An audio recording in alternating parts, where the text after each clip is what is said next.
Hello and welcome back to the Ground Rules podcast, your podcast for everything rugby. Today I'm joined by James and Ollie, as usual, and today we'll be discussing just what happened in the first round of the group matches in this year's Rugby World Cup. We had some very entertaining games. We didn't have that many big upsets, but we did have some. But especially, I thought it was a big upset for Ollie when it came to the England match. We'll talk about that later. But firstly, boys, what were your opinions on the first round of games as a whole? What are your kind of favourite moments? And if anything, I want to know your favourite, your biggest surprise of this weekend. Right, well, my biggest surprise, to be honest, was England winning. Just for a change. Yeah, I didn't really like how they were playing. But yeah, fair play, it worked. And they got the win. And at the end of the day, that's all that really matters. But I thought that George Ford was fantastic. Commanded the game really well. Yeah, he was just... I just can't believe they actually won. But Argentina, again, weren't looking very solid. So what can you say?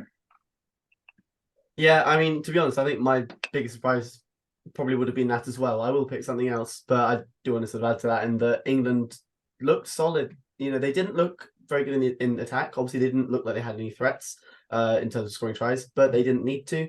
They played a game where they just strangled out Argentina, and Argentina just looked devoid. I think it's more actually. My biggest surprise is how bad Argentina looked. But if I am going to talk about anything else, this isn't actually so much of a surprise, but how hard Ireland went on Romania. I think it may have just been the fact Romania scored the first try, and then we're like, oh, we're gonna, we're all big dogs and everything. Obviously, they were just celebrating a bit, but it's literally like a meme of just sort of, and I took that personally. And then they go and beat them by 76 points or something like that, and you just like, or 74 points. No, 82-5, I think the end score. 82-8, yeah. That's it, yeah. But yeah, so that's probably it. What do you guys think of the the very first game, obviously one of the probably biggest games of the whole tournament. 27-13. I don't think that really reflects how the match went in the sense of I don't think it was that one-sided. But do you disagree? My biggest surprise of the weekend was just how comfortably I felt France beat the All Blacks. Because as much as I, in my All Blacks jersey in the pub, was desperate for the Kiwis to pick up I think it'd be like 9th consecutive Rugby World Cup group stage win. They're the only one they've ever lost would have been this game, and I was hoping for that 100% record the ambition record to be maintained in the group stages. But there was every 10 minutes we had a running joke around the table of, I think France could win this one, and it became a running joke because just it never changed up. The first couple of minutes, the All Blacks obviously broke free with a beautiful finish, but then it was just penalty after penalty after then French score, penalty, French score, penalty, French score. I think the disciplinary performances by teams this World Cup has been the biggest talking point for me. Maybe that's because in the last few years we've seen cards become far more frequent in the game, and therefore that was bound to happen this World Cup. But with just the ease of teams being swept away through poor disciplinary records has been interesting to me in the first stages. Ollie, do you agree? Do you think it was pretty dominant throughout? Or my take on it is I do agree. I think it was fairly dominant, but I think the last try, for example, for France when they got another 7 points, made it look a bit more one-sided. But what's your take on that? Yeah, I think that try definitely helped make it look more convincing if you just see the score rather than actually watching the game. Because it's the same as in previous games when teams get a try in the sort of the last minute, it does make it look a lot worse.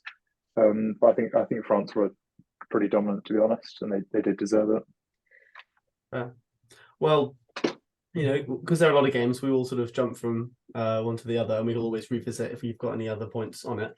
Now, obviously, we've talked about the middling teams of Pool A. Now, jumping to the top of Pool A, Italy versus Namibia.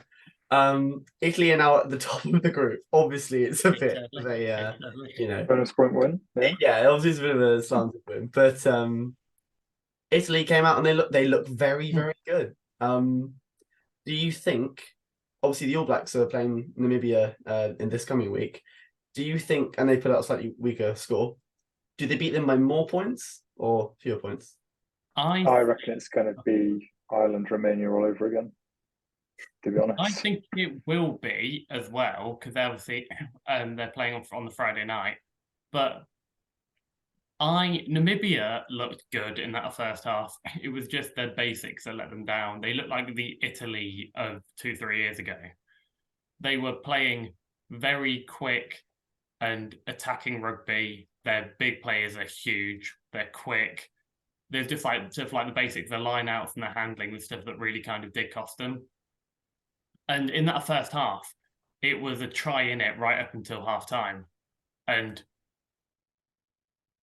looks at really as a threat at all in the World Cup of Namibia to be pushing a Six Nations team, even despite it being Italy, close for a first half makes me think they're going to score a couple tonight, a couple on Friday night against the All Blacks. Yeah, I mean, I wouldn't be surprised if it's a whitewash. However, they could get points here and there. I reckon it's going to be an exciting game just to sort of see a bunch of like free flowing rugby because I think it's really unlikely that the All Blacks are going to sort of just try and take penalties and kick. They're here to make a points difference and make a point. To be honest, after losing to France, because for them they're not out of the tournament. They're probably going to finish second in the group now. They might be hoping Italy do beat France, but in reality, obviously they'll still have to go through and play either Ireland or South Africa, most likely. Especially now Scotland lost to South Africa. So yeah, they're just trying to start building the depth of their squad, practicing some tactics that they can then take forward to the next few rounds. Obviously we've touched on Ireland, Romania. I have actually looked ahead at the squads for Ireland. They're playing Tonga in this upcoming week, and we will sort of touch upon that. They have not chilled out with their squad. For the second game, they've got Matt Hansen, Keenan, Lowe as their back line. Everyone else looks pretty just as strong. Do you think, or Ollie, do you think they've learnt a bit from their Samoan experience, and that's why they are not chilling out at all? yes, I think they were woken up by Samoa being so competitive when they were playing their weaker side and having to bring them out anyway to get that win. So yeah, I think they were scared by that, and they don't want to have any doubt that they are the strongest in that pool. Henry, would you obviously the big game's going to be Ireland South Africa, but this will be interesting, I think, to see because I think Ireland have got quite a nice revving up to facing South Africa. It looks like they're doing a similar thing again with lots of forwards. Do you expect them to sort of try out more tactics that they're going to take forward against South Africa, or do you think they're really just trying to get these extra points, come what may, some kind of weird point situation at the end? Yeah, I don't want to be the harbinger of death for Ireland as I am every week on this podcast, but I keep being worried watching Ireland, watching us put out strong team after strong team after strong team against slightly weaker nations in the group. I know that we have to because we nearly lost to Samoa, and we're just trying to make sure that the easy wins in inverted commas are become easy wins and we get the bonus points for them each time. But I just feel like we're just asking for injuries to key players before we even face Scotland or Australia, which is worrying, obviously, for me as an Ireland fan. But I feel like we are on our bench. We are trying to match the bomb squad. We're going for 5, 6 forwards, sometimes even 7 to try and match them. But I just don't think we have the physicality of a team like South Africa. We play our best rugby in the free-flowing creative moves we come out with. When we face more physical teams such as Tonga or Samoa or Fiji, we tend to struggle. Even England are one of our strongest opponents, purely because they're very difficult to break through. And while Ireland nearly always get the job, as you say, Ireland always get the job done. I'm scared that with the Ireland's win at all costs attitude, it might be at the detriment to some of our key players. Okay. I'm assuming also you meant facing Scotland and South Africa later rather than Australia. Yes, all right. No, that's fine. I just wanted to make sure. Yeah, no, that's a very fair point. I think Tonga, I'm a little bit scared for Ireland getting some injuries. Also, we've seen a few elsewhere in the tournament, but I do think I think it's probably actually fairly sensible just to secure the win because Tonga could come out and the Pacific Islands so far have looked quite good. So who knows? Talking of Australia, Georgia. To be honest, Australia did look like they were the dominant team the entire time. But I was actually kind of impressed by Georgia. Now I know they're obviously a cut above Wales, but what did you guys think? It was a 35-15 result. Do you think Georgia's going to do any more damage in their group?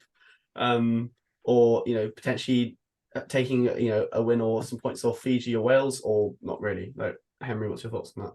I think Wales still need to count themselves very lucky that their game, Get as to we'll come that. to later, ended the way it did.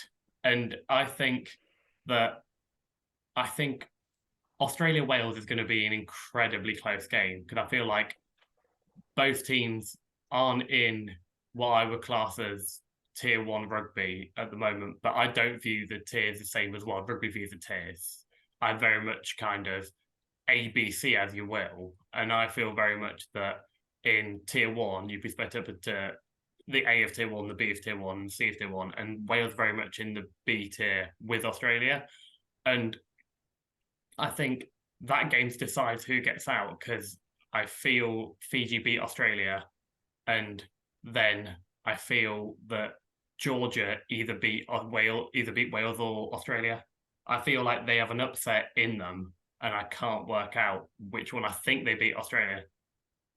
Yeah, I'll be honest, I disagree, but Georgia had done it before. Again, I think this time I think Wales will go in with a vengeance, and if they do anything less than destroying Georgia, and sort of kicking them out of tier two rugby, then yeah. I think they've got to be very careful about once again disciplinary and about penalties. And because Georgia don't play friendly rugby, they play aggressive and they play physical, and they will bring, but not even in the way that South Africa, Argentina play, where they just are physically domineering, or like the Fijians play.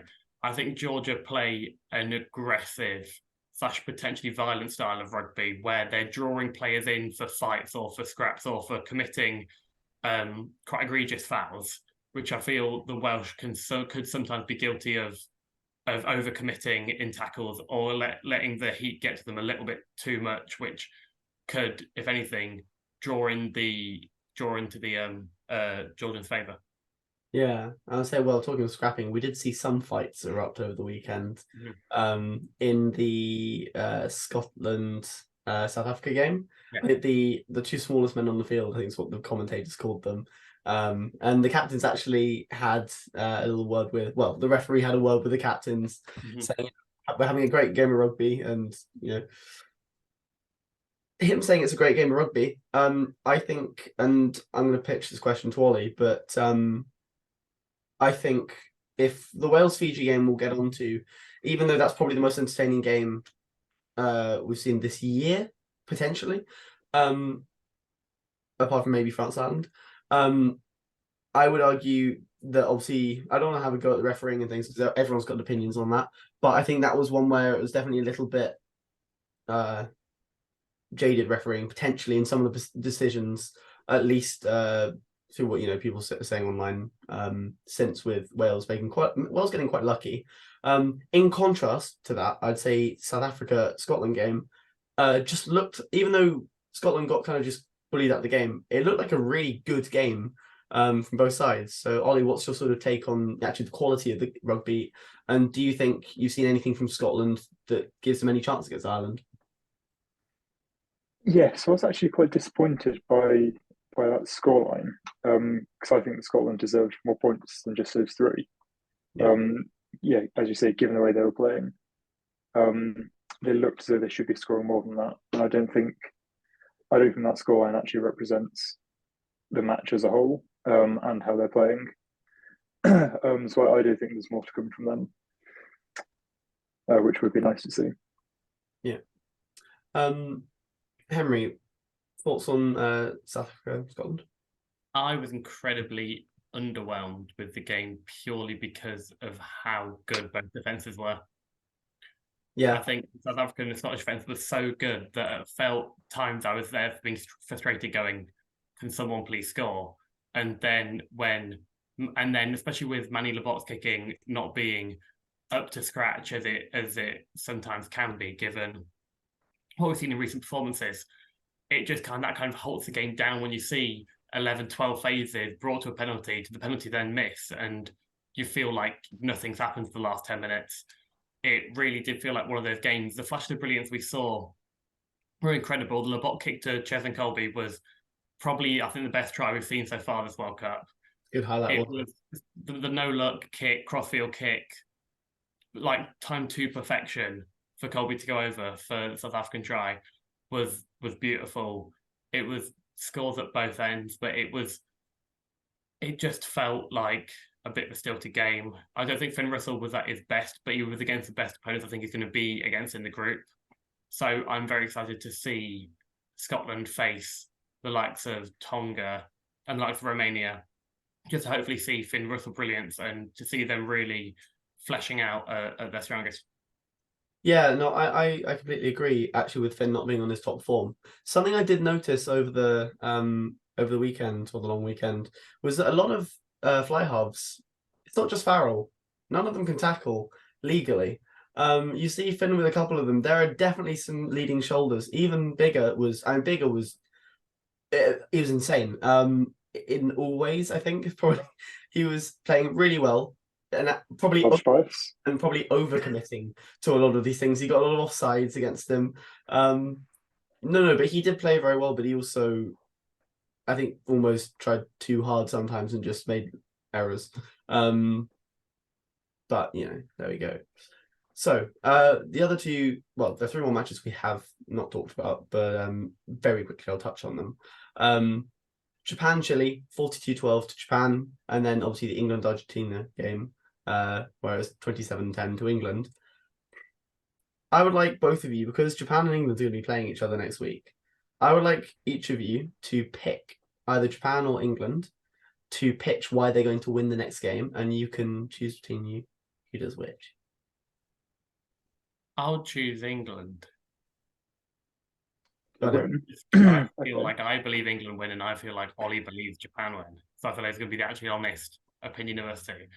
I think England win because I feel like the Japanese, while they have been strong against Chile, they were dominant. Chile still looked competitive, and for the first ever World Cup game, for them to look competitive, I know this is not putting it down, downplaying Chile's performance, but I just felt like Japan looked like a solid tier 2 nation, which we can argue England have become in recent performances.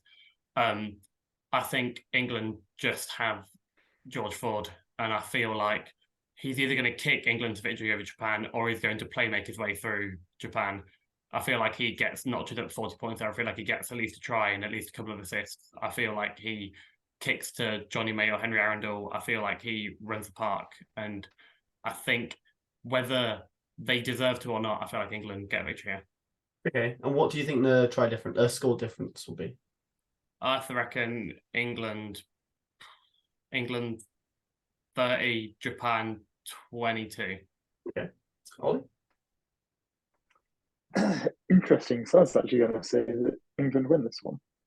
Ooh. Okay. You can't now. But you can't because no, I can't now. But anyway, so I think Japan are going to win. Why is that, Ollie? Because in their game against Chile, they were dominant. They absolutely dominated them in pretty much every metric possible throughout that game. They were better,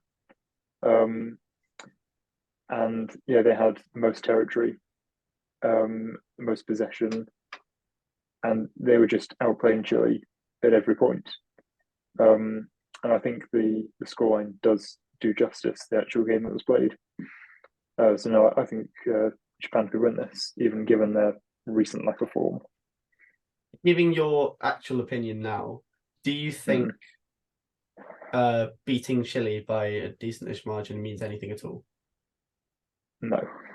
Okay, because I phrase it like that a bit facetiously, but it's their first World Cup, is it? And Yeah, first ever World Cup game. Yeah, and phenomenal that obviously as a country the sport is growing and they've got to a World Cup for the first time. It's brilliant. But I don't think it does really mean much that they were beaten by Japan. I think that's a fairly expected result, to be honest. We've currently got more World Cup tries than England this World Cup. Exactly. At the moment, it doesn't take much. So yeah, one. Yeah, and okay, here's the fun one where I'm going to let Ollie have a little rant if he wants. Wales, Fiji. Why were Wales just the better team on the day, Ollie? Or more importantly, how were they so lucky to get away with that heist? I would disagree they were the better team on the day. And yeah, I think Wales were very, very lucky that their defence were able to hold out in the last 10 minutes. Because possession throughout the entire game, Fiji 61%, Wales 39%. So throughout the entire game, Fiji had the ball more than Wales did. And you might not think that, given the scoreline. But no, Fiji just had the ball. And the more you have the ball, the better chance you have of winning. And especially when you look at the last 10 minutes of the game, it was 85% Fiji, 15% Wales. Yeah. Those last 10 minutes were very, very stressful, even for someone who wanted or doesn't care if Wales win or lose. Yeah. But yeah, those final 10 minutes were very stressful. And I think Fiji could have done it. And were they a bit calmer, they might have. But I think they were they knew that they could. And then they were sort of rushing a bit, getting a bit stressed, and not being as cool and collected as some other teams might be in that same situation. And hence the stupid mistakes that came through. But on the whole, they were playing a much cleaner game. I mean, they conceded 9 penalties and Wales conceded 17. I would say that, and I agree with that. You could obviously argue that, okay, well, that means that Wales' defence, and I actually think Wales' defence genuinely was quite good. There were some times when they just looked very disorganised in the first half, especially. But I'd be interested to see the territory stat in Wales' 22, because it seemed like they were sat there for at least 20 minutes of the game. And they were holding out Fiji. Obviously, they got conceded some tries, but I do think Wales did quite well to hold them out. But yeah, that last 10 minutes was all Fiji. And it was an amazingly exciting game, and I can actually rewatch it now without getting too stressed as a fan of Welsh rugby. Henry, so stressed. Literally. Henry, briefly, what thoughts on the Wales Fiji match?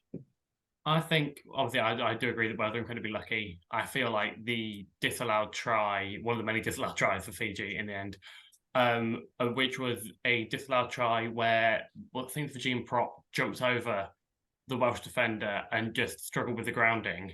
I think like the Ireland Samoa game we were talking about the other week, I think the Fijian loss was also down to Fiji's own fault. And everything's about margins. Rugby is all about margins, and the couple of millimeters, a couple of seconds here and there, and the game could have been entirely the other way.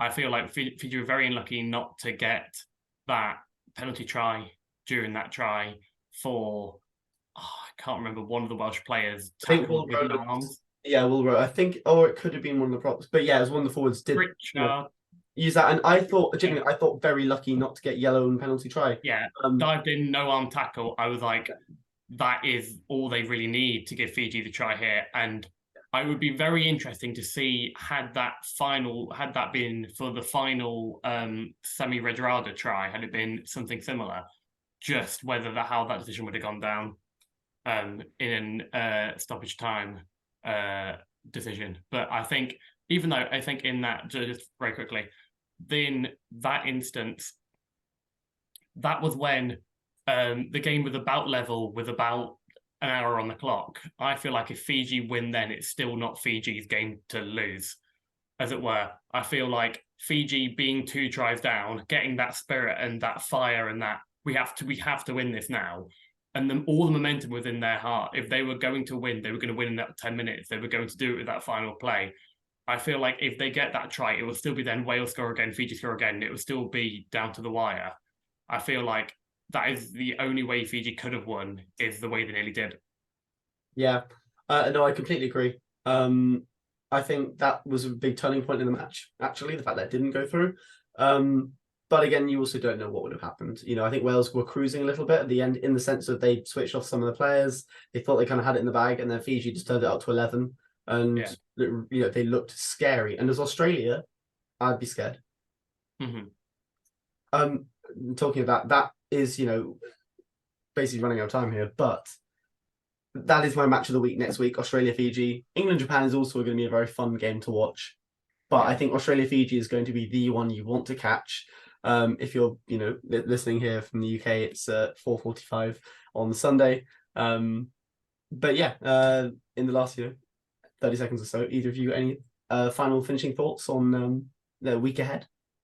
I think Fiji beat Australia, and I feel like that is the only major upset. I feel like England beat Japan, but apart from that. Okay, Ollie, on those two games? Even given how strong Fiji are, I still think Australia will win. Okay, and you as well. Yeah, I can't see Fiji beating Australia.